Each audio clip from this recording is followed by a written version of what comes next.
Olá pessoal, tudo bem? Vamos aqui então para a terceira parte, né, finalizando o tratamento da Covid-19, dessa série de 3 vídeos que eu fiz sobre esse conteúdo.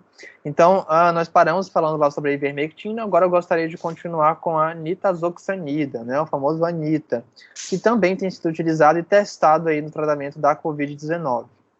Bom, o que a gente tem com a nitazoxanida? Pouca coisa a gente sabe até então, né? Tem essa publicação aqui que mostrava, né, basicamente, uma discussão ali, uma hipótese. Na verdade, foi um estudo publicado em 2016, né, que mostrou que a nitazoxanida, ou tizoxanida, mostrou um efeito interessante contra o vírus causador da MERS, né, que também era um coronavírus. Quem não viu sobre isso, eu falei um pouco só lá no primeiro vídeo, né, um coronavírus que em 2012 causou uma epidemia também de síndrome respiratória no Oriente Médio. Lá eles verificaram, então, que esse medicamento, a nitazoxanida, diminuiu a produção de citocinas pró-inflamatórias, como o fator de necrose tumoral alfa, interleucina 6, que a gente sabe que é uma grande vilã na Covid-19. Falei disso também lá no primeiro vídeo com vocês. Bom, eles também verificaram que em vivo, em ratos, né, a nitazoxanida reduziu os níveis, a concentração plasmática no sangue dessa interleucina 6, que tem um papel muito importante na fisiopatologia da Covid-19.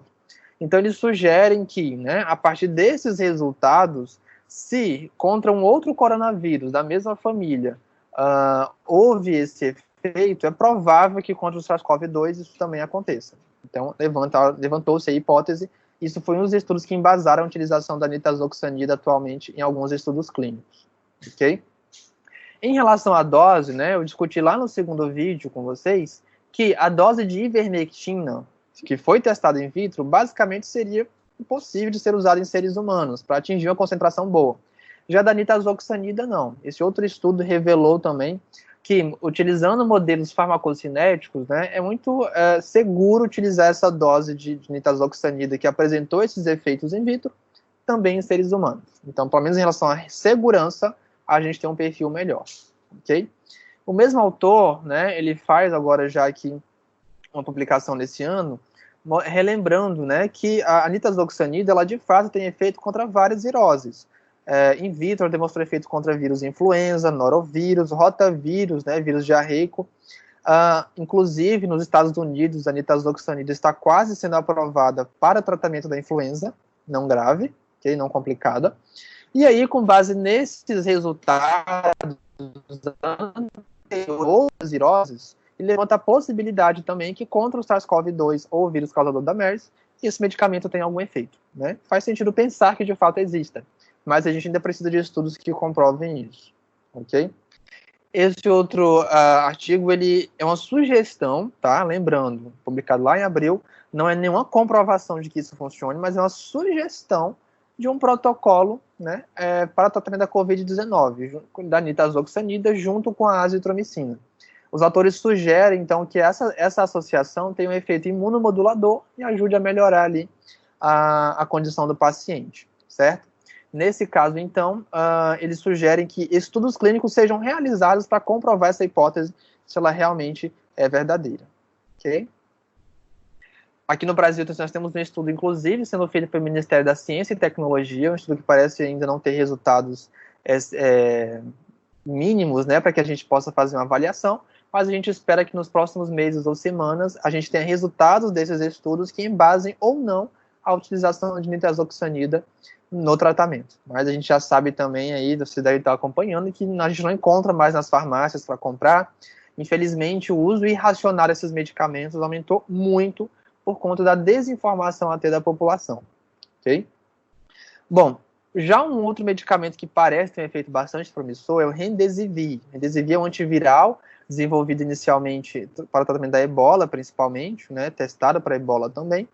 E tudo começou com esse estudo aqui, olha só, que verificava, né, foi um estudo de cinética enzimática, que testou o efeito do Remdesivir in vitro contra o coronavírus, o SARS-CoV-2, causador da Covid-19. Então, eles verificaram que, de fato, né, com base no mecanismo de ação desse medicamento, que seria o quê? Se ligar na RNA polimerase, inibir a replicação aqui do RNA, né, a transcrição de outros RNAs mensageiros, né, a gente fala replicação, na verdade, diminuindo a quantidade de cópias desses RNAs virais, nesse caso, ok? A replicação, nesse caso aqui, ela é dependente de RNA polimerase, e aí o remdesivir inibiria esse efeito, esse processo aqui, lá intracelular, ok? Nesse estudo, o remdesivir demonstrou um efeito bastante potente. Então, os autores sugerem que em seres humanos possa também ter esse efeito. Eles lembram também, né, que várias outras moléculas que têm uma estrutura química muito parecida também possam ter algum efeito, como a ribavirina e o favipiravir, que também está sendo testado em algumas regiões do mundo, principalmente na Ásia, onde ele já é utilizado para influenza. Okay? Então, o efeito do remdesivir seria basicamente aqui, inibindo a ação dessa enzima, né, replicase, o RNA polimerase, diminuindo, assim, então, a replicação desses RNAs mensageiros também, e aí, consequentemente, nós teríamos, né, uma diminuição da carga viral, da replicação e da carga viral. Esse estudo, publicado no New England Journal of Medicine, mostrou justamente o uso compassivo, né, que é aquele uso quando não tem outra escolha mais, do remdesivir em alguns pacientes graves, né, de Covid-19. Então, entre esses pacientes, 34 estavam recebendo ventilação invasiva e 19 não estavam recebendo ventilação invasiva. Okay? Alguns desses pacientes tinham ali hipertensão, diabetes e outras condições, comorbidades presentes. O que eles observaram? Né? Como que foi a evolução desses pacientes em relação à ventilação invasiva?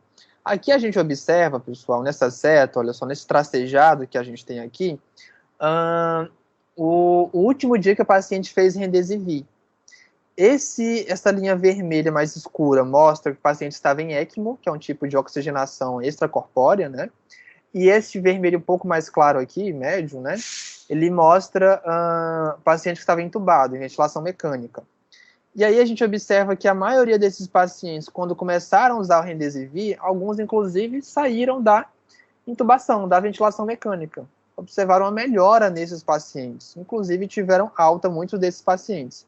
Esse losango aqui, né, ele está mostrando que teve a alta desses pacientes e esse quadrado aqui preto, que houve óbito do paciente. Então o uso aqui foi bastante interessante. 68% dos pacientes melhoraram a oxigenação, 57%, né, dos que estavam entubados foram entubados depois de começar a usar o remdesivir, e 47% dos pacientes teve alta também depois desse período. Em relação à mortalidade, a maioria dos pacientes que foram a óbito, a maioria que foi a óbito, né, eram pacientes em ventilação invasiva, que já é esperado da gravidade desses pacientes. Né. Em relação ao efeito colateral mais comum observado foi elevação das enzimas hepáticas, que já é também algo esperado para o remdesivir. Ok? Bom, esse outro estudo, também feito com remdesivir, faz parte de um estudo chamado Recovery. É um estudo que também é relacionado aí, financiado pela Organização Mundial de Saúde, que testa vários medicamentos, o mesmo estudo testa vários medicamentos no tratamento da Covid-19. Esses são dados preliminares, então o estudo ainda não foi concluído, ok? São dados preliminares que mostraram que o remdesivir demonstrou efeito em alguns pacientes. Um estudo clínico controlado com placebo, tá, comparativo, com 1.063 pacientes, usando remdesivir por 10 dias por via intravenosa, verificou que os pacientes se recuperaram mais rápido, né? Então, enquanto os pacientes que usaram remdesivir se recuperaram em cerca de 11 dias, os que não usaram remdesivir se recuperaram em cerca de 15 dias. A mortalidade observada também foi de 7,1% para o grupo que usou o remdesivir e 11,9% para o grupo que não usou o remdesivir. Sugerindo, então, que principalmente nesses pacientes que receberam oxigênio, o remdesivir demonstrou esse efeito aí satisfatório. Okay? É um efeito discreto, mas já é um efeito aí interessante, observado. Bom, nós temos outras estratégias em teste também, que eu gostaria de comentar com vocês. O tocilizumab é um medicamento usado para o tratamento da artrite reumatoide, principalmente. É o antagonista de receptor de interleucina 6, né? Lembrando que a interleucina 6 é aquela vilã lá, né? Que causa uma síndrome inflamatória bem mais grave. Então, o tocilizumab, testado nesses em dados de revisão sistemática, né, de alguns estudos na Covid-19, mostrou que ele diminuiu, de fato, os níveis desse receptor solúvel da interleucina 6 e aumentou os níveis, através de feedback positivo, né, aumentou os níveis ali de interleucina 6 circulantes, mas bloqueou o receptor. Então, isso mostra que, de fato, ele estava tendo efeito ali nesse nos mecanismos, né, desencadeados de ação da interleucina 6, ok? Demonstrando um efeito interessante. Esse outro estudo, ele mostra aqui o uso do Camostar, né? O Camostar, ele é um medicamento que inibe um receptor chamado, é um correceptor TMPRSSE, que é um receptor importante aqui também para entrada do vírus. Além do ECA2, que foi um receptor que a gente já conhece muito bem, esse outro correceptor, ele tem um efeito também na entrada do vírus. E aí a inativação desse receptor diminuiria a entrada do vírus nessas células. Tá? Então tem alguns estudos ainda sendo realizados também com essa droga. Bom, em relação às coagulopatias, a gente sabe também que vários pacientes com Covid-19 grave, né, desenvolvem uma disfunção orgânica generalizada, e entre essas disfunções, a gente tem coagulopatias, pacientes que evoluem com trombose venosa profunda, com acidente vascular encefálico, com infarto. Então, sem dúvida nenhuma, há um racional para a utilização de anticoagulantes. A heparina é a mais utilizada hoje em dia no tratamento da Covid-19, justamente para evitar uma exacerbação, né, ou até uma ocorrência dessas coagulopatias aí em uma proporção maior nesses pacientes, ok? Esse estudo aqui da sociedade, publicado, né, na revista da Sociedade Europeia de Cardiologia, ele mostra, né, inclusive um protocolo, tem vários protocolos aí no mundo, que utilizam basicamente o nível de gravidade do paciente. Então, se o paciente ele tem um alto risco aqui, olha só, de tromboembolismo, eu já tenho um protocolo. Se o paciente estiver em UTI, de heparina. Se o paciente não estiver em UTI, Se o paciente não estiver em UTI, dá enoxaparina, certo? Também existe, né, a possibilidade de utilizar aí nesses pacientes com baixo risco de tromboembolismo, mas com nível aumentado de dímero D. Né? O dímero D aí, uma dosagem que a gente faz laboratorial, que nos dá um indício, né, de risco de coagulopatia nesses pacientes. Então, o uso de enoxaparina também é previsto aí nesses pacientes em uso, principalmente no quadro grave, tá? De Covid-19. Esse estudo aqui, por exemplo, mostrou o efeito da anticoagulação, né, em pacientes que desenvolveram coagulopatias. Então, foi um estudo, né, que verificou que a mortalidade em pacientes que usaram heparina foi idêntica aos que não usaram heparina, ou seja, ela não teve efeito geral. Mas, se a gente pegar só aqueles pacientes graves que já estavam desenvolvendo uma coagulopatia, que são aqueles pacientes, né, com score de coagulopatia de sepse positivo, ou pacientes com elevação do dímero D, também, nesses pacientes, olha só, a heparina esteve associada a menor mortalidade. Ou seja, a conclusão que a gente observa aqui é que nos casos graves, principalmente em que já começou a desenvolver a coagulopatia, esses anticoagulantes tiveram um efeito satisfatório, reduzindo essa mortalidade dos pacientes. Mas, a todo modo, o que a gente observa são protocolos de profilaxia.